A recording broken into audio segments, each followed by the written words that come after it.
Don't chase your dreams, hunt your reality.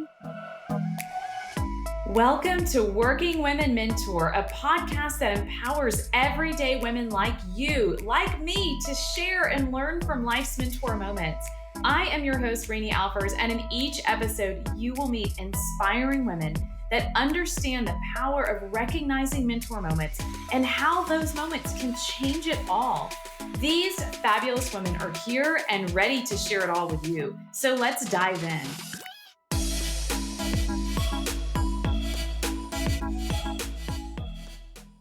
Hey everyone, welcome to Working Women Mentor. I'm your host, Rani Alfers. And if you've ever dreamed about taking a sabbatical from work, from what you do every day, this episode is for you. I am so excited to introduce you to Alyson Caffrey. She's a renowned expert in business operations and personal growth. Alyson's philosophy emphasizes balance and structure, but the concept she used really to transform both business and lifestyle. In this episode, we explore the power of more is caught than taught. I love that phrase. It's going to make so much more sense to you after you hear this episode. But it's the importance of mentorship, both in business and personal life, and the wisdom behind working yourself out of a job through effective delegation that really makes Alyson stand out. I think you're going to be excited to hear Alyson's ideas, inspiration, and her mentor moment. So let's jump in. Hey, Alyson, welcome to Working Women Mentor. I'm Rani, I'm your host, and excited to have you today, excited to talk about all your concepts. Thanks, Rani. I'm really excited to be here, and I just thank you so much for having me. Yeah. Well, let's get started. So please, will you share a little bit in your own words about your journey and just kind of what you're working on and who you are, Alyson? Yeah, sure thing. So I started Operations Agency back in 2017 when I started just working on my own. I was freelancing, and really I had a 9 to 5 prior where I was an operations manager, and I made a lot of really cool results inside of that business. And within a month of leaving, a lot of folks were kind of banging down my door saying, "Hey, can you do for me what you did for that guy?" And so I didn't ever really plan to be an entrepreneur. I just kind of happened into entrepreneurship. And I think a lot of folks can probably relate to that because I think, especially my upbringing, like I didn't come from an entrepreneurial family. It wasn't really woven into who I am or my DNA. But I know that a lot of entrepreneurs, they can get some really cool results for people in their market or for their customers or for their clients. And then they end up running a business. And it becomes like this thing that they're just not naturally really great at. And so that's kind of where I come in, just really defrictionalizing things behind the scenes. So Operations Agency is led by me as an operations strategist. And what I do is I just help defrictionalize and de-stress the behind the scenes kind of unsexy stuff that really makes business ownership not only fun, but paves the path for longevity. Yeah, you really condensed that with a pretty bow. So I feel like you've explained this before, but operations is something that not many of us are good at, right? We've got an idea, we've got ways of leadership, but truly putting that organization is a superpower skill of yours. Oh, absolutely. So you have this phrase, work yourself out of a job. So what are these common challenges entrepreneurs face? They get out there and they're now trying to figure out what to do. How can they overcome some of these challenges? Yeah, totally. So entrepreneurs find themselves typically when they start on their own, right? Their hand is on everything, and they start to kind of develop this perfectionist sense of control, right? Like over all of the outcomes of the business. And then if we want to grow to the next phase, what we need to start to do is release a little bit of that control, but still create a blueprint that others can follow, right? And that others can start to get some of those results. So some of the things I've seen especially are expanding and contracting, right? Someone wants to hire a new person and they think that they have all the answers and they can kind of show them how to do things. But then all of a sudden they say, no, it's actually just faster if I do it and I can do it better. And I think a lot of the reasons why we do some of those things is because we have this fallacy that the first time we go to delegate something, we're going to do it 100% of the way. Where if we start to consider that maybe even just getting 20% of something off of our plate is a win and kind of a move in the right direction. So as their business grows and as the individual grows and you need to take on new roles inside of your business, right? You're not always going to be the lead doer forever. And so work yourself out of a job is also subliminally give yourself a promotion, right? Go to the next step in the business and be what the business needs from you so that you can lead others to help get some of the results that you were getting in early days and really be in a position to be intentional about that because the lines are gray, right? It's not always super clear when we should be moving from lead doer to project manager or from project manager to CFO or whatever it is that our role becomes. But I think that what we want to do is just at least be able to be aware of the fact that we need to build a muscle around delegating and building healthy habits inside of our business so that other people can come and pick them up. Awareness. It all starts with awareness. And so, sabbatical method, could you walk us through some of those core principles of what that is and how it helps these entrepreneurs with growth? Because that's what the goal is here, isn't it? Yeah. So the sabbatical method is really two things at the very same time, right? It's a hard reset and it's a lifestyle, right? So if you're overdue to create systems, if you're like, oh my goodness, I'm running so fast at this brick wall and I'm just about to hit it, it's time to just pull back a little bit and say, okay, I'm going to just use this method for a minute. It's kind of like getting in shape, right? It's not like we work really hard to get ourselves back in shape or get our bodies to, function a specific way. And then all of a sudden we hang our hat on day 91 after it's all over. Really, what we want to do is we want to weave this into how we operate long term. So the sabbatical method is, like I said, a hard stop and a lifestyle. And the way that we can access this is honestly by using the sabbatical as a forcing function to professionalize your operations, right? So the first question that we need to ask ourselves, and this is kind of critical step number one, is can my business function without me?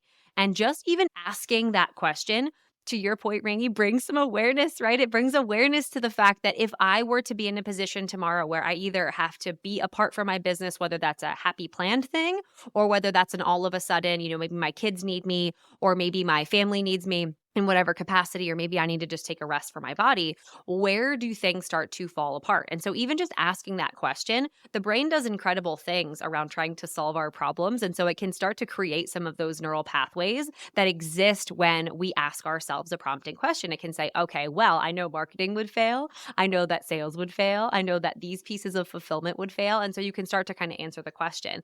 The second really big thing that we want to do when we try to go through the sabbatical method is try to channel one of the what I call the three sabbatical personality types. The first is the assister, right? If you are a person who has either a small team or works with a handful of contractors and you really don't feel like you can take meaningful time away from the business, you can still access this methodology by simply teeing up your team to get results on your behalf instead of doing the doing. We like Loom here, we do lots of screencasts and really just showing somebody this is my definition of done, or here's what I'm expecting here. Let's see what you come back with. We can start to exercise the muscle of delegating and removing you from being all of the things to all the people, right? The second level is the coach. So instead of giving them the step-by-step instructions or all the things, you say, okay, here is the framework. Here's the high-level strategy about what we're trying to accomplish here. I would love if you could give me a couple of examples of what you think next best steps are, right? These now are training thinkers and not just doers, right? So people who can help make decisions on your behalf, which is super powerful at scale. And the third is the board member. I wanted to just make sure that everybody feels like they have access to be able to pull back and really lead the team and be strategic in their decision making and be able to also focus on other growth areas of the business, other projects, that sort of stuff. So one of the three is going to be absolutely critical. Yeah. And to me, just hearing that is the blueprint because that's where you start in these categories and you start thinking. And I love that question because it's something I ask myself and I ask my team all the time. If you get hit by a bus today, and I use the bus thing, it's proverbial. Like, if this happens, what happens to the rest of us? How do we know X? What's going to happen to your customer at that point? And I think of it from myself as well. And even from just leaving for a vacation or something, I really think I'm just not that important. The world can really survive without me for a week or two or longer, much longer, of course. But that's where I remember early on started really thinking about that ability to replace myself, that scale of your business, because I don't want the job per se. I can't do it Mhm. all. And if you do want to get away with your family, if you do want to get away for the afternoon, that's a heavy burden to have on you to know that all hell's going to break loose and everything might fall apart or something is not at its best. And I think that's good inspiration. And those are great questions. I imagine, Alison, in a business, but like in your own home environment. What is it that we can start delegating or we can put that structure in our homes even? Do you see people taking this both from a personal side and a professional side? Oh, absolutely. And transparently, parentpreneurs just have my whole heart, like 100% my whole heart. I know how challenging it is to be all things to your business and to be all things at home, right? Breeding leaders in a business and breeding leaders in a home is incredibly, incredibly challenging. And it's also extremely rewarding. And so we can start to do some of these things internally inside of our homes, whether that's enlisting help, right? Whether that's even just taking a break, right? Just taking a second or scheduling in breaks. I think that this is something really important both in our business and in our personal life. I talk about this in the book quite a bit, is that if it's not scheduled and it's not a priority, then you're not going to do it. And I even think about this in the grand scheme. Like I was just mentioning to you, Rainey, we're taking a vacation as a family next week, but that's not the only time. Like we don't build up all of the things and then only take rest when we're on vacation, right? We can weave it into how we're operating at home, right? Those slow Saturdays or those slow Sundays at the house are just as fulfilling and proverbially filling our cup as, taking a big long vacation, right? We have lots of little hits of rest. And I think we can leverage that inside of our personal life. Not enough people really are intentional about blocking in just time to do nothing. You're so right. If it's not on my calendar, it will not happen. And so I do have to put reminders in there on weekend and time blocks to just almost do nothing or read the book that I want to or call this friend. We just have too much coming at us, I think, these days. How do we take the balance we've created over the weekend and that recharge and that time that we all need that we've put on our calendar? How do we take that same concept and build it into our work week? Yeah, it's actually funny. I've been referred to over the years as so many incredible things for teams, but my favorite one was Business Christmas. And Aw. I love like teams want this. And so if you are a founder listening or a business owner listening and you're like, "Oh, my team's never going to buy into this." They do and they crave it. They want it. Just like our children want consistency and structure so that they can feel really comfortable to be who they are and let their creativity fly, our team is the same exact way. They really want us to be able to put specific parameters around things so that they can be creative and fill it in, kind of like 80-20 rule, right? We can create 80% of the structure so that they can feel like they can put their own stamp on things. And teams really, really love operational transparency. They love to be able to find solutions to things really quickly. So if you're a member of a team, the very first thing I would start doing is channeling that assister mentality, right? How can I assist my future self into getting this result faster? Whether that's just taking a couple of links and putting them into a Google document or a central location so that next time you go to do a task, you're just doing so a little bit more seamlessly or a little bit more frictionlessly. I'll tell you what, if you take the initiative as a team member to start creating structure in a business, I will say that will be one of the quickest paths for you to move up in the organization, period.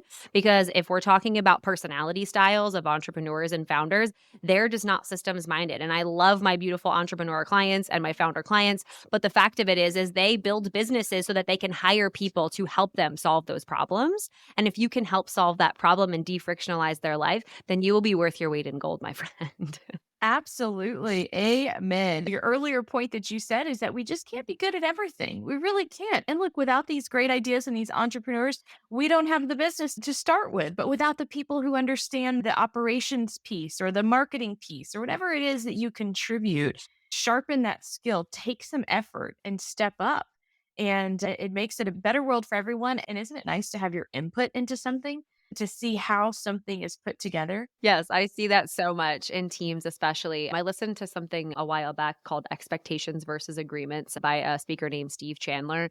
And he talked about really the take rate of creating massive impact inside of an organization when team members come together and create an agreement. So as you're working on some of these systems, pass it through your teammates, pass it through, anybody who's working alongside you and just co-create a solution that we can all get behind. Get the buy-in from everyone around you. Absolutely. So you are involved in teams, you're involved with founders, but how do you look at yourself as being a mentor within an organization or for the people around you? How's that evolved for you over time, Allison? Yeah, it's actually interesting. I was talking with my team about this recently. I'm a huge fan of John Maxwell. He talks about leadership quite a bit, and he's just like, profound in his ways that he just discusses this.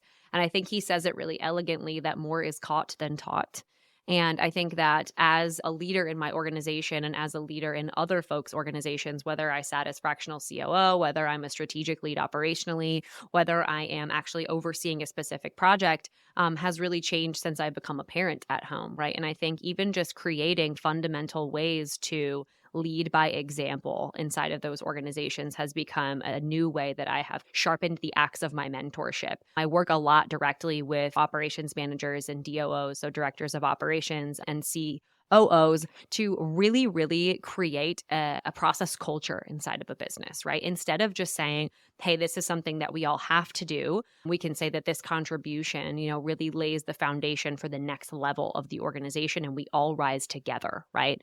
And so I think that even just showing leaders specifically, whether that's an operations manager, a DOO, or even the CEO or founder sometimes, we really do talk about this idea that if we want to create systems, we need to create systems that are simple, easy to follow, and that everyone is using. So you might not be responsible for every single thing in the organization, but whatever systems you do put in, you better follow them, or else you're telling your team that this isn't important and that you yourself as the founder aren't even willing to do it. So more is caught than taught. Absolutely be walking that walk if you really want to create systems and you really want to be in a position to have some support behind the scenes. It's the very simple lead by example, isn't it? Yeah. It's very simple. Alison, what is the mentor moment that you'd like to share with our listeners? I know that many people find a moment in time, some advice they've received over the years that resonates and that may have changed your own trajectory. So I heard a talk from a gentleman who used to train Navy SEALs up in Canada. He was training special forces up there. And he told me, I remember he said, don't chase your dreams, hunt your reality. And I've always carried that specifically with me since I've heard it because it feels so intentional, right? I think when we start to think about dreams and aspirations, we start to consider that they're wild and out of control. And there's a lot of mitigating content out there about how people can be supportive of your dreams and say no to the naysayers and all of these other things. But if you really hunt your reality, if you make your system such that the reality that you see in the future for yourself is not only attainable, it's inevitable, think about the peace that that will bring to your day-to-day life. Think about how much trust you can put in a system that supports you and will deliver the goals and the aspirations that you have, right? No longer do we need to be hustling and grinding and then getting to the top of that peak and spending 20 minutes there and then just turning around and coming back, right? We can optimize the path. We can say, look, this system, I trust it. I believe in it and I know it's going to get me where I need to go. That hunt your reality mentality. Hunt your reality. That's the first time I've heard it said that way. And it does force you to take a look at yourself and not just what these big hopes and dreams are, more about what you truly see as the reality of happening. And then now, how do I get there? As opposed to like, well, one day I hope X. Really it's saying, this is what's going to happen. Now I just need to get on that lane to be in that direction. Now I've got to find an Allison to help me get there because I need the systems and structures to be able to make it all happen. And you, I imagine, run into this very often. Maybe not, but tough feedback. So in business and in mentorship, we really want honest feedback. We want honest advice, and it's very valuable. But how do you find yourself comfortable giving that and also maybe comfortable receiving it? And do you have any vision or help for us listening how we can do it better? Yeah, it's a wonderful question. I personally am an iterative worker. So I think that creating today's best solutions and showing today's best work opens us up for really solid feedback because everything is a work in progress, right? I myself am a work in progress. I'm going to hopefully be totally different tomorrow or 5 years from now than I am today, right? Because I've learned new concepts, I've experienced new things, I've grown as a leader and as a person. So if we start to consider that we are always in a state of constant growth and change, then feedback becomes part of that growth and change. And so in terms of accepting feedback, especially if it's from someone that you admire or someone that you really care about or who you know cares about you, I think accepting that feedback and really being iterative with it. So maybe just deciding that if you're not going to implement all the feedback, implement some and do it quickly, right? Honor them. Honor them that they've poured into your life and into your business or into your home or whatever it is that's happening. Second thing is if you're on the path to hunt your reality, it's a really solid blinder, putter upper, for lack of a better term, right? You can stay in your lane. You can say this feedback's for me. This feedback's not for me because I know that this is the path that I'm on. And you can be a little bit more critical about what feedback you receive and internalize and implement, and what feedback you say, thank you so much. I really appreciate the time it took to deliver me this feedback. And I just want to honor that you gave it to me. And you don't have to say yes or no. You can just say, That's sure. right. That's a great way to say it because sometimes there's that unsolicited feedback from someone. It's being kind, it's recognizing that it's hopefully and most likely coming from a good place. We're all working on us, we're all in motion. How do you think mentorship has changed for you from maybe when you were younger in your career, working, understanding what your incredible skill set is to where you are today with working with others and helping them be their best version of their company? How do you think that's changed for you? Because I imagine the advice you needed back then is maybe different than you need today. Oh, of course. I mean, I think the advice is always different, but fundamentally, it's always the same. So I'll explain. I think that having a coach or a mentor in your life is absolutely non negotiable because it does two things. It allows you to check in with somebody who might have an expertise in an area that you are deficient so that you're constantly building that skill. And the second thing it tells you is that you are worth investing in you, the growth of you. And so I think a lot of folks who've never had a coach, who've never had a mentor, who've never worked with somebody in any professional or personal development capacity, that's the biggest hurdle to get over is, oh, I don't need a high performance coach or I don't need a personal development journey because I'm not worth investing in or I can figure it out on my own. And really, it's that voice in the back of our head saying that we're not good enough or we're not, again, worth investing in. So I think that fundamentally is always going to be the same and has always been true for me. I always seek out a coach who is going to help me grow in an area where either I'm deficient or help bring me through, a project or the next level of my business or the next level of my personal development. That can either be in my business, that can be as a mom, it could be as a partner at home with my husband, anything that we are to anybody. I think that they're all woven so much together that when I was working with a parenting coach, I remember it had massive impact on my business. And then the other way around, when I'm working with a business coach, it has massive impact on my family.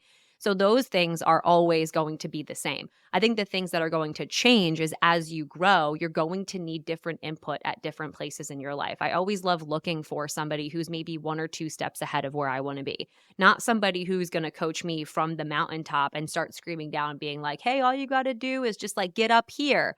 I'm like, no, that's not helpful. I need someone like 3 paces ahead of me that I can just like follow in their footsteps. So I always look for someone in an area that I'm deficient who's just a few steps ahead of me who can really kind of show me the guts and the glory, right? Like what specifically is this going to take me and how does this look for you and how might I be able to make this my own? You have such a great perspective on the journey. And to your point about coaches, I've spoken with so many women, just even over the course of this podcast, but just in general, that I feel like we have more access to what you just said. Coaches, help, free resources, paid resources, personalized resources, whatever it is that sort of fits in what you can afford or do at that moment. And this isn't just getting a self help book and hoping it all works out. That's not what this is about.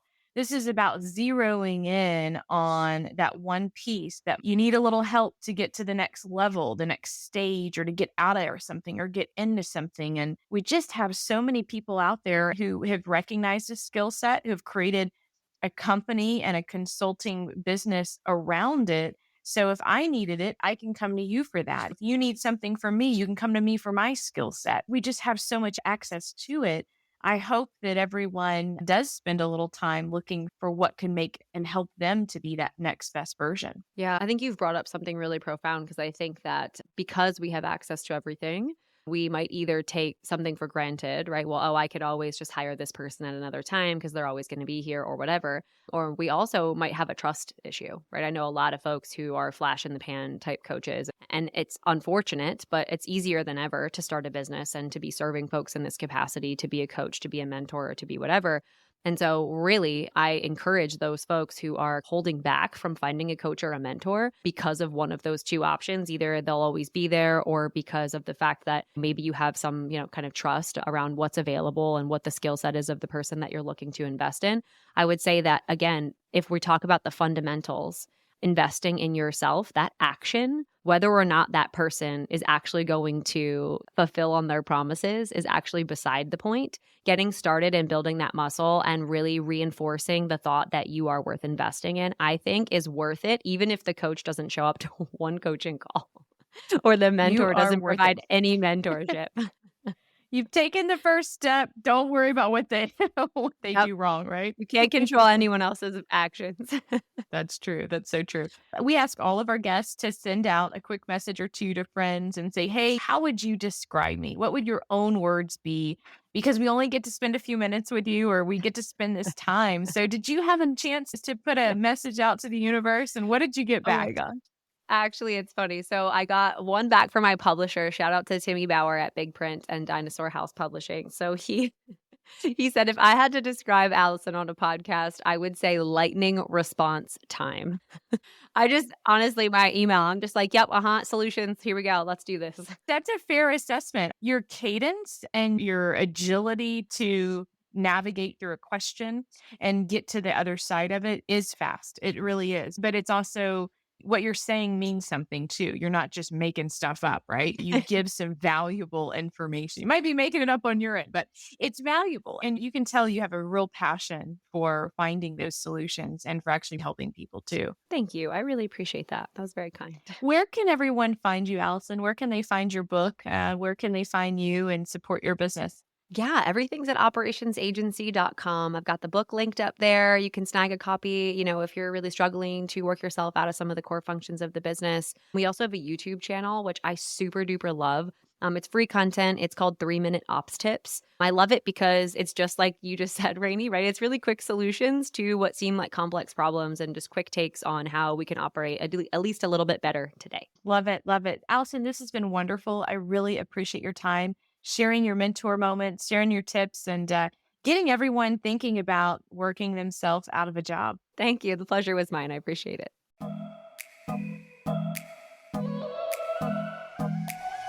Thank you so much for joining us on this episode. I hope you'll walk away feeling inspired and are thinking of how a mentor moment can help you or someone you know. In case you haven't hit the follow button to subscribe to this show, please do so. And if you love the episode, I'd really appreciate a review. You see, this review helps Apple or Spotify or whatever platform you're listening to us on know that other women just like you want to learn about the show, and it'll help us spread the word. Let's connect on Instagram at Working Women Mentor or at Rani Alfers. You can find all episodes online at ranialfers.com/podcast and the ability to send an audiogram of your favorite mentor moments. And we respond to everyone. I truly can't wait to hear from you.